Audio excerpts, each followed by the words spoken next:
Zona América, te invitamos a conocer todo lo que sucede en el fascinante universo del cuerpo humano a través de especialistas que tienen la solución para ti.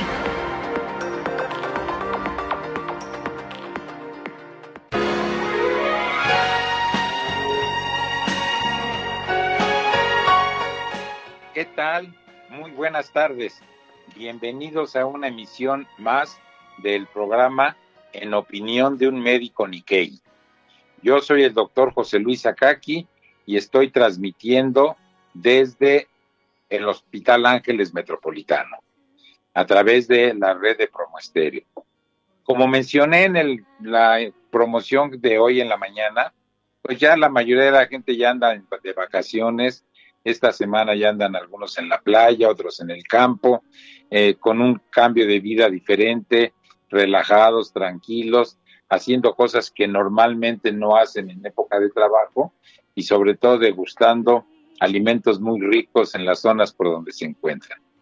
Entonces, hay que cuidarse del sol, hay que cuidarse de los cambios de temperatura, hay que cuidarse incluso del agua que tomamos, que sea un agua limpia, que no esté contaminada, pero algo muy importante también son los alimentos que se ingieren. A veces son alimentos conocidos que ya sabemos que no nos caen mal, pero a veces experimentamos con otro tipo de alimentos y entonces pueden surgir problemas de tipo alérgico. Para esto hemos invitado al doctor Ernesto Onuma Takane. Él es un experto inmunólogo y alergólogo y nos va a tocar el tema el día de hoy de alergia alimentaria. Doctor Onuma, buenas tardes. Sí, muy buenas tardes, doctor Akaki, y buenas tardes a toda la audiencia. Bienvenido al programa. Entonces, pues, ¿quién mejor que tú para que nos hable de lo que sucede con la alergia de alimentos? Adelante. Sí, muchas gracias y muchas gracias a Promo Estéreo. Muy buenas tardes. Realmente ya la importancia del tracto gastrointestinal en las enfermedades la describió Hipócrates en 400 a.C. Él decía, la mala digestión es la raíz de todos los males. Y él no se equivocaba mucho porque hemos visto a lo largo del tiempo la gran cantidad de enfermedades asociadas a problemas en relación con los alimentos. En realidad, la alergia alimentaria pertenece a un grupo más grande definido como reacción adversa a alimentos. ¿Y qué es la reacción adversa a alimentos? Pues la reacción anormal después de la ingesta de cualquier alimento. Es una definición muy simple. Si un alimento me hace daño o siento que me hizo daño, es una reacción adversa.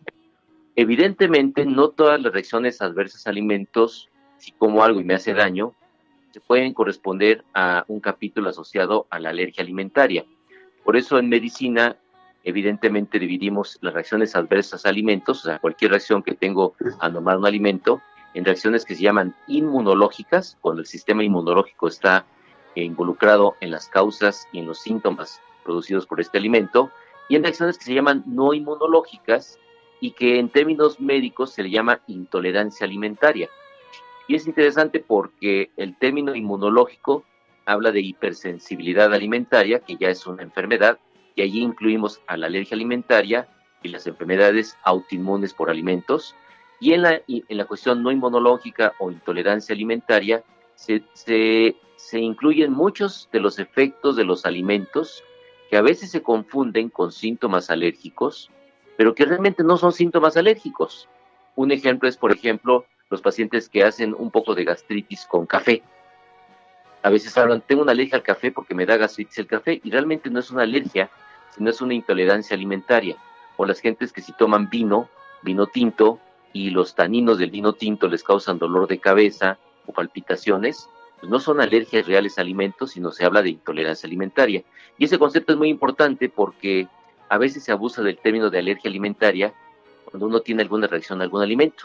Por ejemplo, los pacientes muy frecuentemente que tienen problemas de intolerancia a la lactosa, frecuentemente en la consulta comentan, soy alérgico a la lactosa. Y creo que es un buen foro ahorita para comentarlo. Es un término mal empleado porque la intolerancia a la lactosa es una intolerancia metabólica. Ahí no hay mediadores inmunológicos como parte de la enfermedad, sino más bien está asociado a un defecto enzimático. Me falta una enzima en el intestino que sirve para metabolizar la lactosa. Como no puedo degradar esa lactosa, la lactosa se fermenta en el intestino y produce gas, produce dolor, produce diarrea, produce acidez en las evacuaciones, por eso la irritación que presentan los pacientes y a veces vómito, y está mal llamado alergia a la lactosa. Entonces, por eso es que me gustó comentar mucho esta introducción, porque muchos alimentos que llegamos a ver en pacientes están asociados más a intolerancia realmente de tipo alimentaria que a una alergia como una alergia real, que es lo importante. De hecho, en general, se habla de que las alergias en general son frecuentes, pero no tan frecuentes como uno podría pensar, porque muchas de ellas están asociados principalmente a intolerancias alimentarias. Entonces, si concluimos en qué población es mucho más frecuente la alergia, se ve que, eso sí, los niños, ya entrando en materia de alergia alimentaria, frecuentemente tienen más alergias alimentarias que los adultos. El porcentaje más o menos en niños menores de 2 años, niños pequeños, es del 2 al 8% de frecuencia en niños, y en adultos es del 2%. Entonces, como ustedes ven, cuando un paciente refiere a alergia alimentaria, realmente muchos de los efectos que vemos son intolerancia alimentaria y no es una alergia real. Y es eso importante, porque un paciente que considera que tiene una alergia alimentaria deja de comer el alimento y muchas veces no es una alergia real y está evitando comer un alimento que a lo mejor le encanta y es una intolerancia alimentaria. Entonces, ese concepto es muy importante, porque al final de cuentas la prevalencia de la alergia alimentaria en el ser humano no es tan frecuente como pudiera parecer. También otra diferencia importante entre niños y adultos es que niños, el grupo de alergenos que frecuentemente producen más alergias alimentarias es, en primer lugar, la leche de vaca, en segundo, el huevo, en tercero, el cacahuate y la soya, luego las nueces de árboles, otras nueces de árboles y los mariscos. Y en adultos habitualmente empezamos con los mariscos como causa de alergia alimentaria más frecuente, luego nueces de árboles y pescado. Entonces, cuando uno ve estadísticas de alergia en países latinoamericanos, vemos que la prevalencia, por ejemplo, en diferentes estadísticas en México, es más o menos parecida en los trabajos que se han hecho en diferentes lugares. Por ejemplo, en México es de 3.7 al 7.7 en algunos lugares. Pero en Colombia, por ejemplo, es mucho más alto, hasta el 14%, Argentina 5.1, Brasil 29, Chile 7.4, probablemente dependiendo un poquito de la condición del tipo de alimento que se está estudiando, ¿no? O que se quiere estudiar. Entonces, esta diferencia es sumamente importante, y es importante porque aunque parece que la alergia alimentaria es frecuente, no es tan frecuente, y eso es importante distinguirlo. En lo que sí es muy importante es en lo que llamamos nosotros anafilaxia. ¿Qué es anafilaxia? Es la presentación de un evento súbito agudo que puede poner en peligro la vida del paciente y que en general, si no se trata tempranamente, puede ser mortal. Y estos cuadros de anafilaxia, aquí sí es importante, porque en adultos, por ejemplo, la causa de anafilaxia que vemos en orden de frecuencia es primero picaduras por insectos, después medicamentos y después alimentos. Pero en niños no. En niños la causa más frecuente de anafilaxia, de casos graves de pacientes que ingieren un alimento y se ponen mal, la primera causa en alimentos de anafilaxia, de niños en anafilaxia, es alimentos. Después siguen los insectos y después las drogas. Entonces eso tiene un papel importante, porque la alergia alimentaria puede ser no tan frecuente, no quiere decir que sea rara, no es tan frecuente nada más, pero la otra cosa importante es que de la poca frecuencia que se tiene, muchos de los casos que evolucionan mal en pacientes producen anafilaxia, y de ahí la importancia de reconocer, identificar qué alimento es el que está causando la reacción alérgica.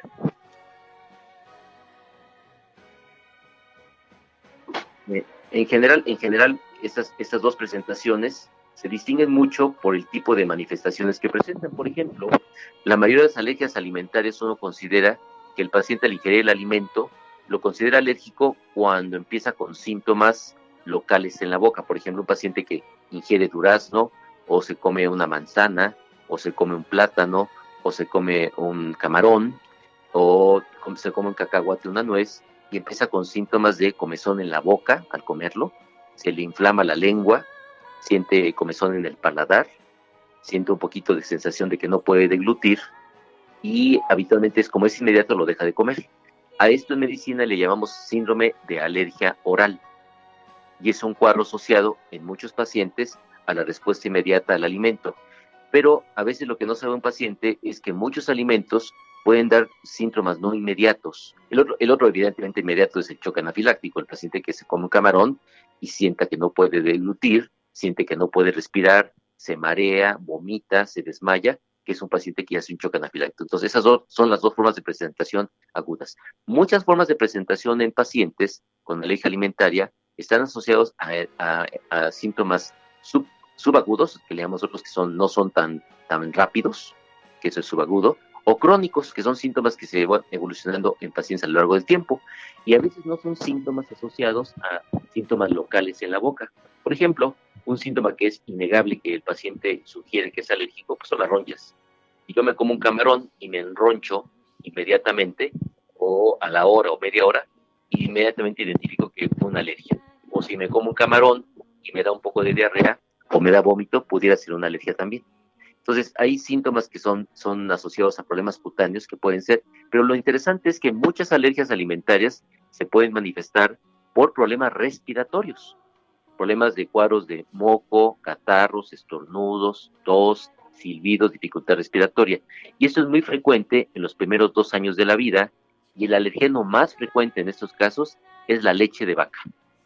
Los pacientes alimentados con leche de vaca que tienen eventos recurrentes respiratorios, incluso con infecciones respiratorias recurrentes, gripes constantes, tos recurrente, a veces falla de crecimiento, muchas veces la asociación está en relación con una alergia alimentaria.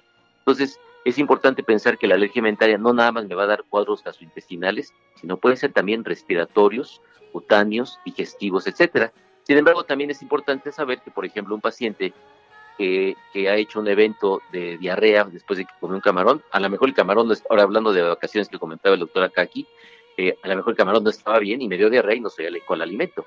Entonces, habitualmente un concepto que se ve mucho en alergia es que los síntomas habitualmente son recurrentes, y por eso la necesidad de una muy buena historia clínica para poder identificar bien si un paciente está haciendo una intolerancia alimentaria o una verdadera alergia alimentaria. Entonces, el concepto de las alergias alimentarias como parte de los procesos respiratorios a veces no se considera, porque uno piensa que el alimento al entrar por vía gastrointestinal, ¿cómo me va a dar problemas respiratorios?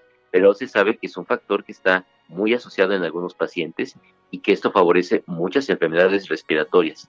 De hecho, es interesante porque los pacientes que tienen alergia, por ejemplo, un paciente asmático, un paciente con alergia respiratoria nasal, una rinitis alérgica, generalmente son pacientes que tienen una tendencia más alta a presentar alergias alimentarias. Entonces, un paciente que tiene asma bronquial o rinitis, que empieza a presentar manifestaciones de reacciones adversas a alimentos, pudiera ser que es un paciente que sí tiene una alergia real alimentaria. Fíjense, cuando uno ve las estadísticas de pacientes, sobre todo en niños, que son alérgicos o que tienen, por ejemplo, asma o tienen dermatitis atópica, que es un problema de inflamación de la piel, el porcentaje de alergia alimentaria, que era bajito, comentábamos, del 2 al 8% en la población general, cuando el paciente tiene asma sube al 6 al 10%. Y cuando tiene dermatitis atópica como manifestación de la alergia, la causa puede ser en un 35% de los casos.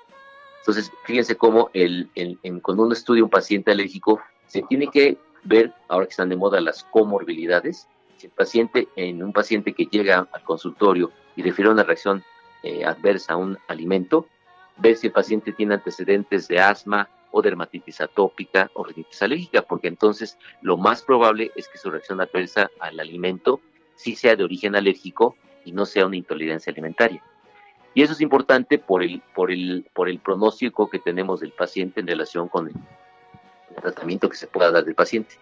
Pero en términos generales creo que es importante el conocimiento de estas diferencias, que es importante. Y a veces es importante porque algunos pacientes que tienen, por ejemplo, enfermedades, por ejemplo, pacientes que comen haba y hacen anemias, a veces no son pacientes que tienen ni alergia ni intolerancia alimentaria, sino tienen una enfermedad que es cosa que se llama deficiencia de glucosa 6-fosfato deshidrogenasa, que son pacientes que rompen los eritrocitos después de comer ciertos alimentos, o pacientes, por ejemplo, que tienen enfermedad celíaca y que realmente la enfermedad celíaca no se considera como una enfermedad alérgica. Entonces el término es confuso porque aunque está involucrado el sistema inmunológico y el paciente al comer cosas que tienen gluten se pone mal, empieza con síntomas abdominales, diarrea, dolor abdominal, vómitos o algún síntoma en especial, estos pacientes en realidad hacen problemas con todo lo que contenga gluten, pero el mecanismo inmunológico que produce los síntomas no está mediado por mecanismos alérgicos, sino está mediado por mecanismos autoinmunes. Entonces allí entramos a otro gran grupo de padecimientos causados por alimentos, que son las enfermedades autoinmunes asociadas a alimentos. Y ese grupo de enfermedades en general dan sintomatología mucho más grave que los pacientes con alergia alimentaria. Pues muy interesante todo esto que nos estás describiendo, hacer la diferenciación entre los problemas de tipo inmunológico como tal y lo que es realmente la intolerancia a los alimentos. Cada vez es más frecuente las que encontremos personas alérgicas. ¿Tú consideras que tiene algún factor, por ejemplo, en los niños, la ingesta de alimentos ya, o que los padres han tomado alimentos ya con aditivos, y que eso les condiciona una cierta predisposición a desencadenar alergias alimentarias, o no tiene ninguna relación? Te lo comento porque cuando nosotros éramos niños, pues comíamos de todo y nadie nos preguntaba si éramos alérgicos a algo, y comíamos de todo. Pero ahora, antes de darle una cosa, un chocolate o algo al niño, normalmente le preguntas si no es alérgico. Entonces, para el término común, las alergias son más frecuentes en la actualidad. ¿Tiene algo que ver eso que te menciono, el uso de aditivos en los alimentos? Sí, yo creo que las enfermedades alérgicas, al ser enfermedades asociadas a problemas relacionados con el medio ambiente, que es parte de la inmunopatogenia de la enfermedad, o sea, de las causas que producen la alergia. Como sabemos, cualquier enfermedad alérgica está mediada primero por mecanismos genéticos, es decir, yo tengo una predisposición genética, a lo mejor mi abuelito fue alérgico, tuvo asma, tuvo alergia alimentaria, tuvo dermatitis atópica, tuvo rinitis alérgica, tuvo urticaria con ronchas o tuvo alguna otra enfermedad alérgica, y esa herencia me la puede transmitir. Entonces, el primer requisito para el desarrollo de una enfermedad alérgica es la genética. Muchas veces no se descubre y dicen, no, pues nadie fue alérgico en mi familia, pero la verdad es que a veces no conocemos la historia genealógica de la familia en términos del bisabuelo o el tatarabuelo. Yo creo que ahora en las generaciones modernas ya conocemos perfectamente bien la historia familiar. Por ejemplo, nuestros hijos conocen nuestras enfermedades perfectamente bien, pero a veces nosotros desconocemos las de los abuelos o las de los bisabuelos, porque no sabíamos. Entonces, probablemente hay una cuestión genética. Y hay gente que es genética y empieza con problemas alérgicos como primera generación. Entonces, el primer factor es el genético. El segundo factor es el factor ambiental. A diferencia de muchas enfermedades que el factor ambiental no tiene mucho que ver, en alergia sí. Y el factor ambiental incluye desde el aspecto de tipo ambiental, en donde vivo, si tengo mascotas, si tengo perros, si tengo gatos, si hay polvo, si hay humedad, si estoy en una zona contaminada, si vivo en una zona polínica o no polínica. Y en especial a la pregunta que me hace la doctora Kaki, el alimento también tiene mucho que ver. Actualmente hay 7 recomendaciones de los colegios de pediatría y de los colegios de alergia que dan cuenta de que los pacientes tienen que alimentarse en una serie de pasos e introducir los alimentos también de forma gradual. Ha habido cierta controversia entre si metemos el huevo antes de los 6 meses o lo metemos después de los 6 meses, pero en general se ve que sí hay la introducción de un alimento en forma muy temprana que puede ser alergénico si la persona genéticamente tiene predisposición, lo que nosotros llamamos en medicina atopia. Es decir, si yo no tengo ningún antecedente de atopia y no tengo ninguna genética alérgica, a lo mejor si me dan camarones cuando tengo un mes de vida no me pasa nada, pero si tengo una predisposición genética alérgica importante, va a despertar la respuesta alérgica en forma muy temprana. Y eso lo vemos mucho en los lactantes, en niños menores de 2 años, que se introduce la leche. Acuérdense que la leche de bote no es leche materna, es leche de vaca. El ser humano es de los pocos mamíferos que no toma leche de su propia especie exclusivamente, sino toma leche de otras especies. Entonces, al tomar leche de vaca, si yo no tengo una predisposición genética favorecedora de alergia, puedo tomar la leche de vaca, a lo mejor me la dan leche bronca desde el primer mes de vida y no me pasa nada, pero si tengo una predisposición genética, el factor de la leche de vaca, al ser una leche de otra especie, alergénicamente más alergénica que la leche materna, que es una maravilla, evidentemente que se puede presentar el fenómeno alérgico en forma muy temprana. Entonces ahora hay una serie de recomendaciones para el inicio del destete, que es el inicio de los alimentos sólidos en niños, que son distintos de la leche, que se dan a medida que el niño va avanzando en edad.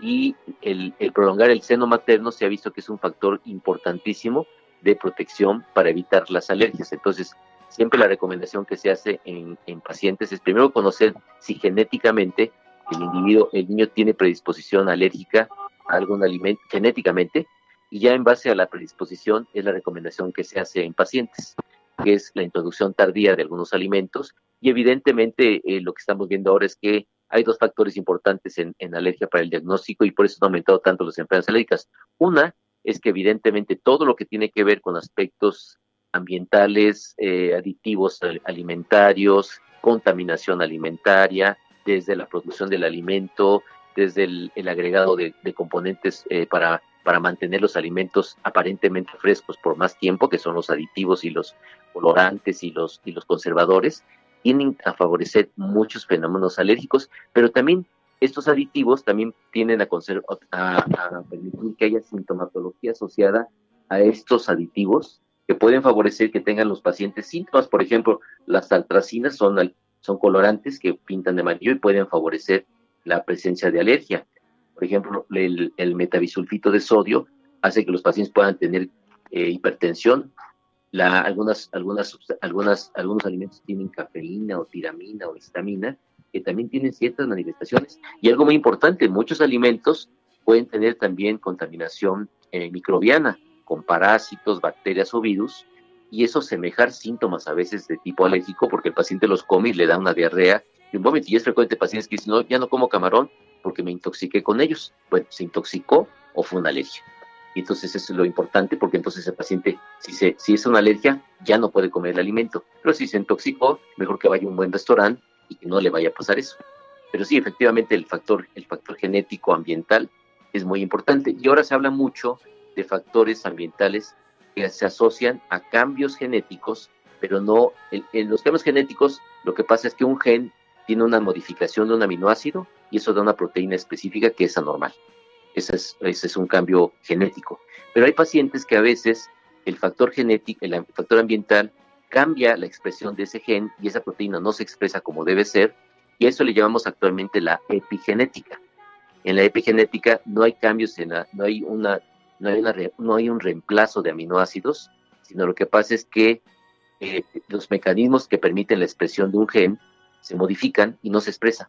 Entonces tengo un defecto en la expresión de esa proteína y esa anormalidad me da una consecuencia de sintomatología asociada a un problema fisiopatológico específico. Pues muy interesante, porque ya dicen, somos lo que comemos, pero pues ahora ya no sabemos qué comer, porque muchas veces ya son alimentos que ya están muy manipulados, desde el punto de vista químico, como a veces desde el punto de vista genético. Ya sabemos de que ya hay maíz trans y carne trans y todos que han sido manipulados para, pues, por ejemplo, a las aves para que engorden más rápido y pesen más, y todo eso se ha manipulado a través de los años. El uso del clenbuterol en el ganado, todas esas situaciones que han hecho que nos entren a nuestro organismo sustancias diferentes que ya no son 100% de origen natural, y es lo que nos favorece la intolerancia a los alimentos o la reacción alérgica a los alimentos. En tu experiencia, hablando de alergia alimentaria o intolerancia alimentaria, en los adultos, ¿cuáles son los alimentos más alergénicos, y en los niños cuáles son? Aquí es importante porque la diferencia básica del grupo de alimentos cambia. Por ejemplo, en niños, la causa más frecuente de alergia que vemos, sobre todo en niños lactantes, es alergia a la leche de vaca y al huevo. El cacahuate, todas las nueces de árboles, la soya y los mariscos, en ese orden, es la causa más frecuente de alergia alimentaria en niños. Pero en adultos no. En adultos no es frecuente ver alergia a la leche de vaca. Muchos de ellos son intolerantes a la lactosa, pero se refieren como alérgicos a la leche porque al tomar la leche empiezan con diarrea o sienten que se les inflama el estómago o tienen evacuaciones muy ácidas que les da irritación perianal y creen que son alérgicos a la leche, pero en realidad son intolerantes a la lactosa. Y en adultos la causa más frecuente de alergia alimentaria, por estadística, han sido siempre los mariscos, en primer orden, después es las nueces de árboles, todos los cacahuates, pistaches, almendras, y el pescado. Entonces, sí hay una diferencia importante en la presentación de los síntomas y probablemente dependa mucho del alimento que consume más yo en el periodo. Los niños tienen tendencia a comer más, tomar más leche, tomar más huevo, soya, que son parte de los alimentos, y los adultos en general son los que comen, y los mariscos, por ejemplo, se introducen tardíamente en los niños. No es habitual que coman los cacahuates, las nueces, los pistaches, también salvo la Nutella, que les gusta mucho a los niños, pero habitualmente son alimentos que introducen los adultos a los niños después del primer o segundo año. En cambio, el adulto pues está muy acostumbrado a comer mariscos, a comer nueces, pistaches, almendras, pescado, carnes rojas, etcétera. Pero en frecuencia, esa es la frecuencia que se tiene estadística. Aunque cualquier alimento puede producir alergia, ¿no? Y a las frutas se menciona mucho la fresa y la piña y el durazno. ¿Sí son frecuentes ese tipo de alergias? Sí, es interesante, sí tienes razón, doctora Kaki. Algunos pacientes refieren muchas alergias a durazno, sobre todo fresa, plátano, y en algunos pacientes a mango, que también lo hacen. Y es interesante porque aquí me da oportunidad para comentar algo muy, muy importante. Hay pacientes que refieren, soy alérgico al durazno, pero si pelo el durazno no me da reacción. O si me como un durazno en almíbar, tampoco me da reacción.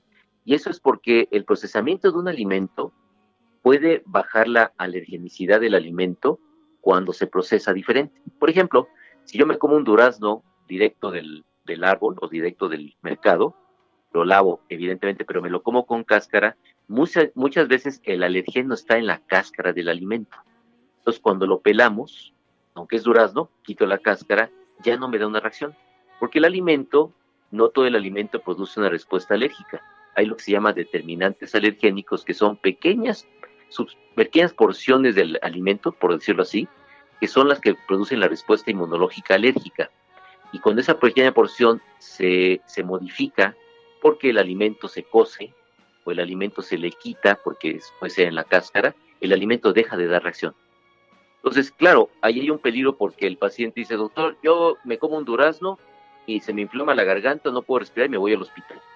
Pero si me lo como en almíbar o me lo como pelado, no me pasa eso. Y la pregunta es, a ver, ¿cómo sabe que lo peló bien? ¿Qué tal si le quedó un pedacito de la cáscara y no lo peló bien y ese pedacito de cáscara lo obliga a hacer una reacción alérgica grave? Entonces, en general, el paciente que sale con un alimento se le sugiere que mejor no lo coma.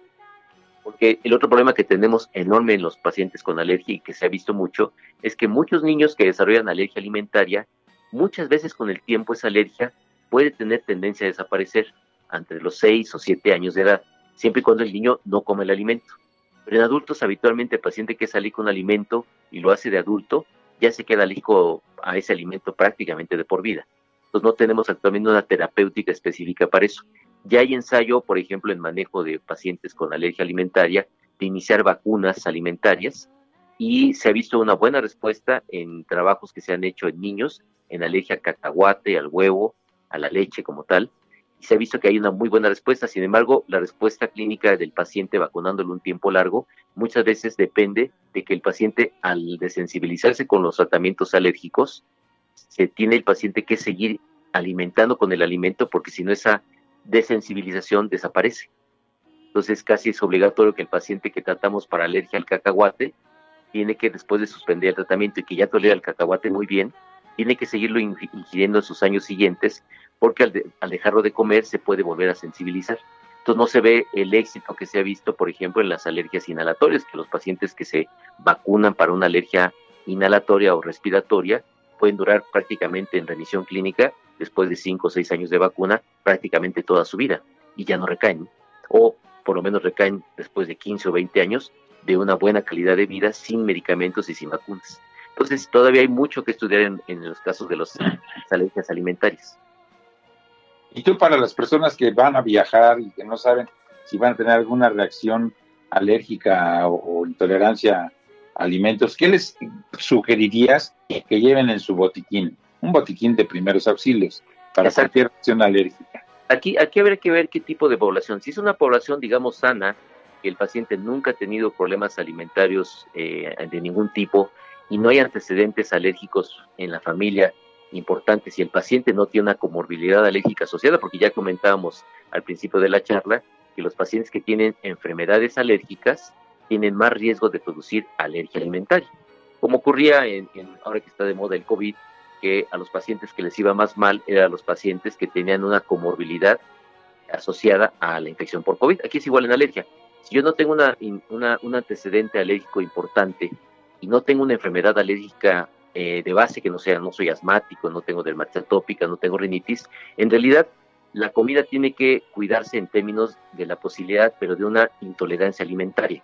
Es decir, que no venga el alimento contaminado, por ejemplo, que tenga salmonella o shigella, que tenga giardia, que son parásitos, que tenga un virus, un enterovirus, que me produzca al comerme el alimento un cuadro de gastroenteritis infecciosa, caracterizado por ¿qué? Por fiebre, diarrea, vómitos, evacuaciones líquidas completamente, o evacuaciones con sangre cuando son parásitos, por ejemplo, o incluso bacterias fuertes. Entonces, la primera recomendación es evidentemente el cuidar que la calidad del alimento en el sitio que se prepara y la gente que lo prepara, pues sea de lo mejor, ¿no? Entonces, la posibilidad de que ese paciente que no tiene ningún antecedente de enfermedad alérgica de base, que tiene pocos antecedentes, porque a lo mejor casi todo el mundo tenemos algún antecedente alérgico en la familia, que un tío asmático, o un primo con rinitis alérgica, o un paciente con dermatitis atópica, a lo mejor existe, pero si el paciente es sano y no tiene esas comorbilidades, la posibilidad de una alergia alimentaria sería muy difícil. Y es diferente al paciente que tiene una enfermedad alérgica, que tiene asma, tiene rinitis y va a viajar y tiene urticaria. En realidad, como el porcentaje de alergia alimentaria no es tan alto, lo que tiene que evitar un poco a lo mejor son alimentos que puedan ser muy alergénicos, y es lo que se les recomienda en general es que no prueben alimentos nuevos o diferentes por la posibilidad de una alergia. Sin embargo, es una recomendación no estricta porque es un paciente que evidentemente tiene una enfermedad alérgica respiratoria o cutánea, pero nunca ha tenido ningún antecedente de alergia alimentaria. Entonces, este paciente tiene que seguir las recomendaciones como un paciente sano, cuidarse en los alimentos, la higiene del alimento para evitar una intolerancia alimentaria que sea de otro origen que no sea alérgico, porque la posibilidad de alergia existe, pero no es tan alta. Y existe el paciente que sí tiene ya antecedente de una enfermedad alérgica, ya sea dermatitis atópica, rinitis, asma, y que tiene ya antecedente de haber tenido una alergia alimentaria. Ese paciente está en un capítulo diferente, igual que el paciente que a lo mejor no tiene ninguna alergia respiratoria ni alimentaria, pero ninguna alergia respiratoria ni cutánea, o sea, no tiene asma ni rinitis, pero ya hizo una reacción grave, por ejemplo, al durazno, y ya tuvo una alergia alimentaria intensa a ese alimento. Estos pacientes que están en un capítulo diferente, los que tienen ya antecedentes alérgicos, sí tienen que cuidarse mucho cuando salen de viaje, porque a veces el problema es que si voy a una isla desierta, o me voy a un barco, o me voy a un avión, no tengo el acceso rápido a un hospital o a un manejo médico rápido para evitar la posibilidad de una reacción alérgica. Como comentábamos muy al inicio de la charla, las reacciones alimentarias alérgicas no son frecuentes, pero las que sí son frecuentes son las que producen anafilaxia. Y la anafilaxia es temible porque es una reacción grave, súbita, severa, que es la reacción más importante que pone en peligro la vida del paciente, y por eso es tan importante el conocer si tengo una alergia a algún alimento, y si la he tenido, sí tengo que tener un cuidado especial. Estos pacientes, por ejemplo, muchas veces se recomienda que viajen con antihistamínicos o con medicamentos que tienen un poquito de esteroides, y en algunos casos, cuando ya han tenido anafilaxia, que es grave, la indicación es la aplicación de adrenalina. Entonces, sí hay como que recomendaciones que tienen que seguir los pacientes, sobre todo si voy a un lugar en donde no sé que no hay acceso a un servicio médico de pronta urgencia. Y lo que tienen que hacer los pacientes cuando viajan, cuando tienen sus antecedentes de alergia, es tratar de solicitar alimentos que no sean crudos, en primer lugar. Siempre que van a un restaurante tienen que avisarle al mesero que tienen alergia, por ejemplo, un paciente que es alérgico al camarón, aunque pida un corte, un filete riquísimo de carne, tiene que avisarle al mesero que es alérgico al camarón. Ya me han tocado casos de pacientes que le avisa al mesero que tiene alergia al camarón, y el cocinero, el chef, cocina camarones y luego la carne, y el paciente reacciona a la carne porque cocieron camarones antes. Entonces, la advertencia de que tengo una alergia alimentaria, y en algunos restaurantes ya lo preguntan, alguna alergia en especial, alguna alergia a cacahuate, sobre todo en comida china, alergia a cacahuate, a pistaches, almendras, avellanas, y esa advertencia se tiene que hacer siempre, porque cuando yo cocino en casa, sé a lo que soy alérgico, pero cuando voy a un restaurante, el chef no está viendo al comensal, no ha platicado con él, y la obligación es del mesero para avisarle al chef. Es importante. La otra es evitar, por ejemplo, alimentos que no conozco el contenido del alimento. porque a lo mejor es una ensalada que se ve deliciosa, nueva, y a lo mejor yo soy alérgico a las almendras, y resulta que le ponen polvo de almendra, o le ponen algún cacahuate o algo adicional, y eso obviamente puede facilitar una reacción alérgica. Entonces, si el paciente que tiene alergia alimentaria, que ya ha tenido antecedentes, a diferencia del que nunca ha tenido, o el paciente que es sano, realmente sí tiene que cuidar mucho, se tiene que cuidar mucho, sobre todo en aspectos de viaje, porque es cuando no controla el alimento, ¿no? No es como en casa que yo sé a qué soy alérgico y lo evito.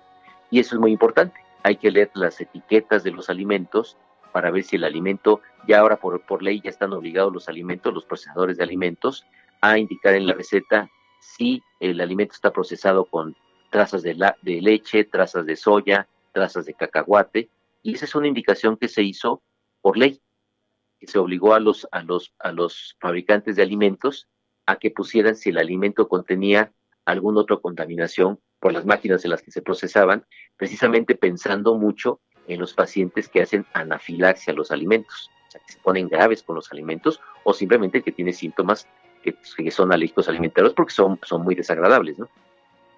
Así es, y sobre todo también preguntar, porque a veces son platos no exóticos, son platos raros, y el paciente, si la persona no pregunta, se puede tener un problema. Te voy a dar un ejemplo. Nosotros en una de las tantas kermeses que hacemos ahí en el Club Japonés, Ajá. nosotros siempre contratamos una ambulancia equipada, y ya tenemos médicos que estamos allí pendientes de que no vaya a haber alguna contingencia. Pues resulta que uno de los asistentes a la kermés pasó y vio que estaban vendiendo yakimeshi. Así estaban, que lo servían en tazón. El yakimeshi pues es un arroz preparado, y entonces él no preguntó y pidió una orden, lo empezó a comer, y resulta que el yakimeshi traía camarón picado y él era alérgico al camarón. Entonces empezó con su reacción de tipo alérgica severa, tipo anafilactoide. Lo llevamos a la ambulancia, inmediatamente ponerle hidrocortisona, soluciones, estabilizarlo y mandarlo al hospital. Y todo fue porque él no preguntó o qué era lo que tenía ese alimento que iba a probar, que se veía delicioso, pero pues si él sabía que era alérgico al camarón, pues debió haber preguntado, digo, oiga, ¿eso trae camarón? Y entonces se hubiera ahorrado ese susto para él y para nosotros, porque allá andamos en la ambulancia corriendo para arreglarle eso. Entonces hemos tenido pocos contingencias fuertes ahí en Club Japonés, sobre todo durante las kermeses que se hacen, pero sí que la persona siempre pregunte qué condimentos trae el plato que va a tomar. También a mí me tocó ver en un hotel muy bueno, no en México, en el extranjero, que estaba el restaurante japonés y prepararon ahí el teppanyaki, y el cocinero, el que iba a preparar, preguntó a los que fueran alérgicos al camarón, y entonces ellos a un lado primero prepararon la carne, todo, y al final limpió bien la plancha, limpien bien, y ahí ya cocinó el camarón exclusivo para los que no eran alérgicos al camarón. O sea, tomar medidas de precaución para evitar tener problemas de tipo alérgico y reacciones anafilácticas que son tan severas. Pues muy interesante todo lo que nos has platicado, doctor Ernesto Numa Takane. La verdad es que siempre se aprende mucho contigo, y pues tú manejas todo lo de alergia e inmunología de una forma extraordinaria. Te agradezco mucho. Me gustaría que dieras tus datos, de dónde te pueden localizar para cualquier padecimiento de tipo alérgico o inmunológico, por favor. Sí, yo estoy en dos hospitales, el Hospital Ángeles Mosel, que está en la parte, digamos, norte de la ciudad, centro de la ciudad, norponiente, y el otro es el Hospital Médica Sur, que está en el sur de la ciudad. Y tengo mis dos consultorios, ahí es donde doy yo consulta habitualmente. Y es interesante lo que comentaba, doctora, que afortunadamente en los eventos que hace siempre prevé esa posibilidad de algún peligro para las gentes que acuden, y creo que ese es un aspecto que probablemente en los restaurantes y en muchos lugares no se ha difundido como tal, y que sería importante que se comentara, ¿no? Que por lo menos hubiera esa cultura de que un paciente que es alérgico a un alimento se puede poner gravísimo en el alimento si la gente no cuida el aspecto de que el paciente diga que es alérgico a un alimento. A veces el problema más importante que tenemos en pacientes es que el paciente mismo no sabe si es alérgico y es primera reacción. Entonces ahí sí es un problema, porque muchas veces el paciente está comiendo y no sabe qué le produjo alergia. y empieza con los síntomas alérgicos. Habitualmente son leves, son síntomas cutáneos o diarrea, o empieza con ronchas, porque los síntomas que son inmediatos son casi clásicos, ¿no? Me puse un cacahuate en la boca y se me hinchó la boca, pues alérgica al cacahuate, no hay que hacer estudios, ¿no? Y en los estudios, en los pacientes que hay que estudiar son los pacientes que no identifican qué alimento es el que le está produciendo el problema, porque ahí el problema es la calidad de vida. Si yo me comí una comida, como comentaba el yakimeshi, que tiene arroz, tiene verduras, tiene mariscos, y si tuve una reacción, afortunadamente sé que soy alérgico al camarón, pero si no lo hubiera sabido, pues me tendrán que quitar todos los arroces, todos los chícharos, todos los zanahorios, todo lo que tiene, y eso afecta a la calidad de vida. Entonces hay forma de identificar muy bien si un paciente es alérgico a un alimento con pruebas de laboratorio o pruebas cutáneas que hacemos nosotros los alergólogos, y lo más importante es que a veces esto no requiere, a veces un especialista. La historia clínica bien llevada, el interrogatorio bien establecido, en base a cómo van los acontecimientos relacionados con el alimento, a veces permiten identificar si el alimento está causando una reacción, una respuesta de tipo alérgica. Y evidentemente la mejor terapia para la alergia alimentaria hasta el momento es evitar el alimento, porque eso sí, hay muchas terapias que se pueden utilizar en anafilaxia, con la adrenalina, los esteroides, algunos medicamentos, los antihistamínicos, cuando hay síntomas respiratorios o síntomas altos nasales o bronquiales o cutáneos, pero evidentemente en la alergia alimentaria tenemos una gran ventaja. Si el alimento no es ingerido por el paciente no tiene síntomas y se puede evitar esta reacción que es la más peligrosa, que tenemos mucho miedo todos los alergólogos y bueno, yo creo que todos los médicos en general, que es el choque anafiláctico, ¿no? Que es una reacción gravísima que se presenta a alimentos, como comentábamos, más frecuente en niños. En adultos también es frecuente, aunque en adultos es muy frecuente también por picaduras de insectos, ¿no? Sobre todo por abeja. Así que creo que el aspecto de la prevención es un aspecto que tenemos que identificar muy bien en los pacientes y tratar de que se estimule ese aspecto preventivo, pero también a nuestros pacientes avisarles y todo en el auditorio en general, una gente que se conoce alérgica a un alimento, como usted lo comentó muy bien, si avisa que es alérgico al alimento, la obligación en el restaurante o en la gente que prepara el alimento ya se la pasamos a ellos. No es una obligación. Mi obligación es avisarle, soy alérgico al alimento. Y la obligación de la gente que sirve el alimento, que lo prepara, es prepararlo sin él. Así que ese cocinero que les hizo el teppanyaki, creo que es un buen cocinero.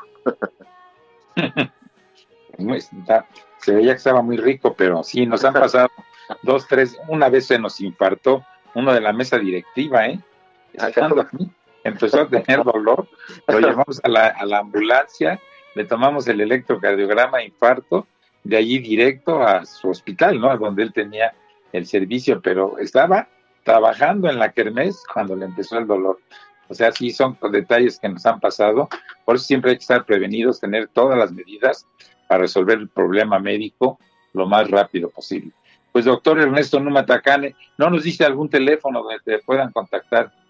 Mire, en Médica Sur es el 55 56 65 08 65 y en el Mosel es 52 78 2300 y la extensión no me la sé bien, pero bueno, es el hospital. Con el nombre te buscan. Y bueno, al público hay que decirle que cuando tenga una comida hay que invitar al doctor Akaki para que esté preparado para cualquier problema que pudiera haber. Y voy a llevarme una jeringa con salina y otra jeringa con cortisona para estar preparados. Exacto. Y ya a manera de comercial, sábado y domingo, va a haber allí en Club Japonés uno que se llama Mercado Japonés, donde se ponen varios puestos de las organizaciones y se venden artesanías japonesas, joyería japonesa, comida japonesa, bebidas japonesas. Se pone cada 2 meses y lo ponen las diferentes agrupaciones para compartir sus conocimientos y para también compartir sus productos. Si alguien se anima, sábado y domingo, a partir de las 11 en el Club Japonés, Mercado Japonés. Ya saben, está en las calles de Fujiyama, 144, Colonia Las Águilas. Gracias a todos por ustedes, que tengan unas felices vacaciones los que andan ya fuera de México, y nosotros nos vemos dentro de una semana en una nueva emisión del programa en opinión de un médico Nikkei. Hasta luego. Muchas gracias. Hasta luego, doctor Placán. Muchas gracias. Numa Placán. Y muchas felicidades. Y felices vacaciones. Cuídense. Gracias.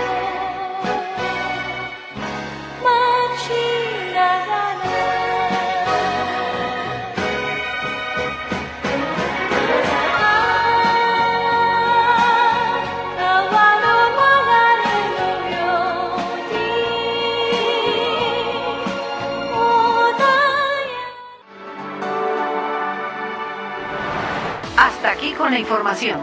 Los esperamos la próxima semana en Zona Médica. Zona Médica tiene la solución.